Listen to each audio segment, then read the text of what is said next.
If you ever lived in a Lagos compound, you already know the truth. You don't need CCTV. You don't need investigation. You don't need even a prophet. Just get one child in that compound, aged between 4 and 7, and give them biscuits and ribena.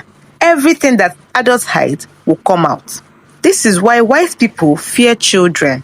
Children don't lie.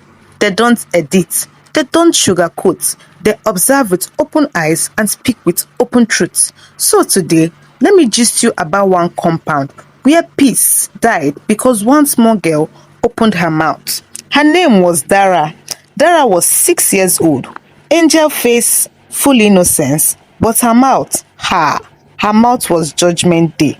The day she spoke, marriages ended, friendships scattered, people fainted, and the entire compound entered confusion for 1 full month. My sister, sit down well. This one na fame. Glory Villa stood in Ogudu, a 2-story face me I face you hybrid. At first glance, it was peaceful. Children playing outside, women gossiping in wrappers, men arguing football, generator humming like chorus, but underneath the surface were secrets. Room 1 couple fought every night. Room 2 man had side chick in Yaba. Room 3 students, tenants were doing hookup private edition. And Juliet's room was a mystery. And in the center of this cycle of secrets, little Dara, because children see what adults assume is hidden. Dara was friendly, playful, free-spoken. Every tenant liked her. She was the kind of child who entered your room, touched all your things, opened your fridge, asked you who you were calling on the phone, and you won't get angry because her innocence disarms you. Her mother, Mama Dara, was a quiet woman. Her father was a taxi driver, barely at home. Dara spent most evenings moving from one room to room. People joked, if you want news in this compound, ask Dara. But nobody knew how true that statement was. Every compound has one woman whose job is to scatter peace. In Glory Villa, that person was Mama Agatha. 50-something, wrappers tied above her chest, voice like police siren, gossip degree, PhD. Whenever Mama Agatha sat outside with her stool, just no gist was about to circulate. She observed Juliet with suspicion for months. She noticed Juliet's makeup too fine for casual stay-at-home wife. Juliet's wigs always fresh. Juliet smiling to her phone too often. A certain young man visiting in the afternoons. Mama Agatha smelled Wahala and she began monitoring Juliet. But she didn't know that a certain child had already seen more than her. Michael was a handsome 28-year-old tech bro. Fresh haircut, nice cologne, gold wristwatch, always smiling. He used to greet everyone. Good afternoon, ma. Good afternoon, sir. Compound people liked him until he started visiting only Juliet's room and only when her husband traveled. The whispers began. Mama Agatha told Mama Risi, this Juliet, her matter get a CBO. Mama Risi told Room 4 Madam, I don't trust this her cousin. Oh. Room 4 Madam told the waterman. The waterman told the generator boy. Soon, the whole compound suspected Juliet, except Juliet's husband. One hot afternoon, Juliet forgot to lock her door. Michael entered. Juliet giggled. They played music softly. Curtains drawn, lights dim. Dara walked in without knocking, as usual. Hi, Auntie Juliet. Can I watch cartoon? Juliet panicked. Michael ran into the wardrobe, shutting the door so fast, he almost locked his fingers. Dara noticed. Why is Uncle hiding? Is it hide and seek? Juliet forced a smile. Yes, my dear, it's a game. Michael whispered from inside. Please don't tell anybody. Dara smiled innocently. Okay, but children don't forget. She stored it somewhere safe, waiting for the perfect moment. Juliet's husband, Mr. Raymond, traveled for months. He returned suddenly one Friday evening. Juliet wasn't expecting him. She almost dropped the pot of stew she was cooking. The compound women smiled suspiciously. Mama Agatha murmured, today we will know who the owner of the shadow we've been seeing. Juliet was visibly uncomfortable. Raymond asked too many questions. Any visitors lately? Did anything happen while I was away? Juliet lied smoothly, but panic was in her eyes. Again, only Dara noticed. Saturday morning, landlord Majekodumi rang the bell. Compound meeting time. Everyone trooped out. Angry faces, matters to discuss, drainage issues, generator fee, someone threw pampers into the gutter, someone used the toilet and didn't flush. Normal, but tension was in the air. Raymond sat beside Juliet, watching her. Juliet avoided eye contact. Madam Agatha looked ready for battle, and little Dara, she sat beside her mother, licking her lollipop, innocently kicking her feet, not knowing she was about to scatter destinies. The shouting started when Mama Agatha pointed at Juliet. Madam, tell your husband who has been visiting you. Raymond frowned. Juliet, who? Juliet shouted back, Agatha, leave me alone. Are you mad? Agatha rolled her eyes dramatically. You think we don't see? Every afternoon, one small boy will be coming to your room. Juliet yelled, he is my cousin.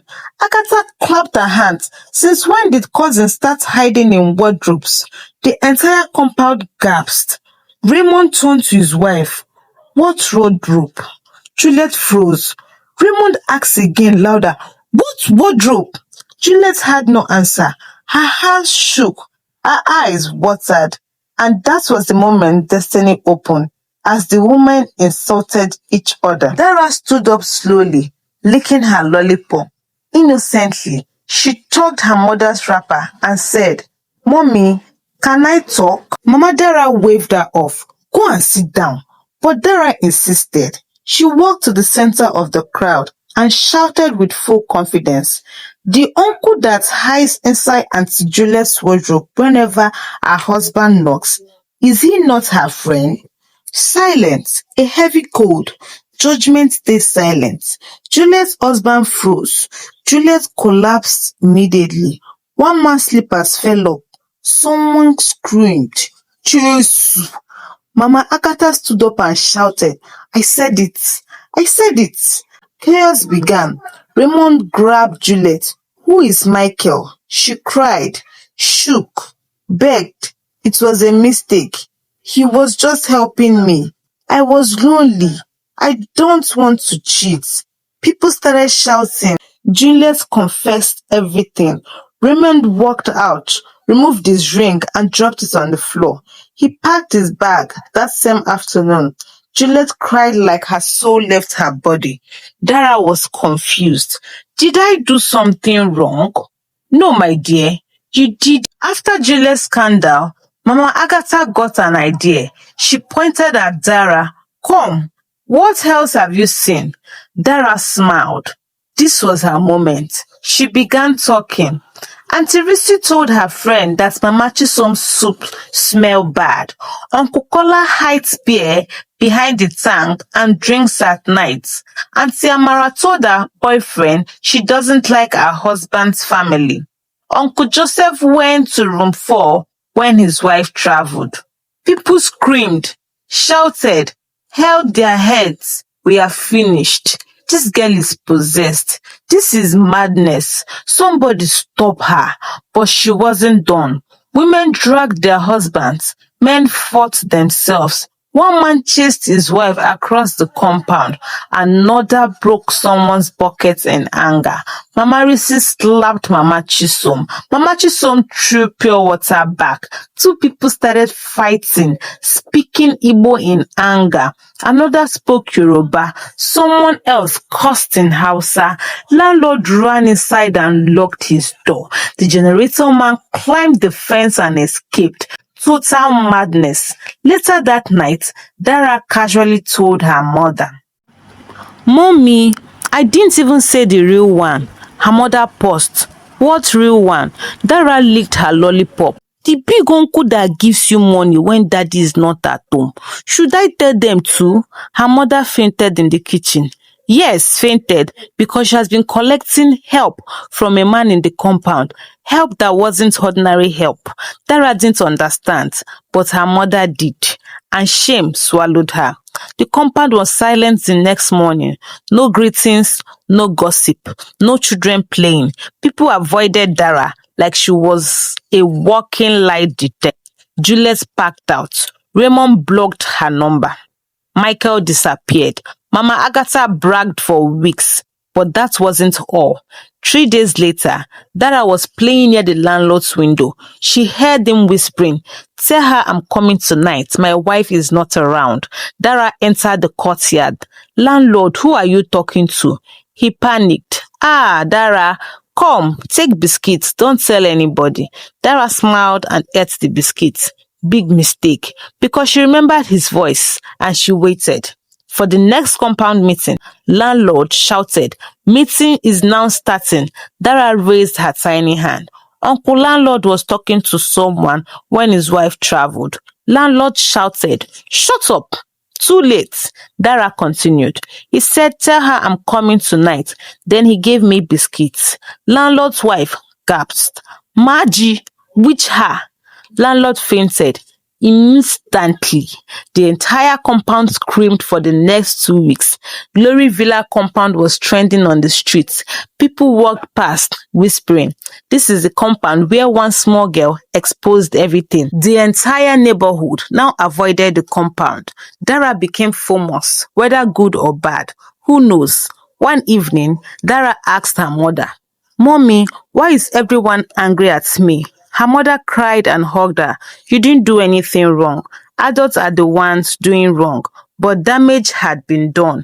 Mama Dara decided to move out to protect her child from the anger and the shame.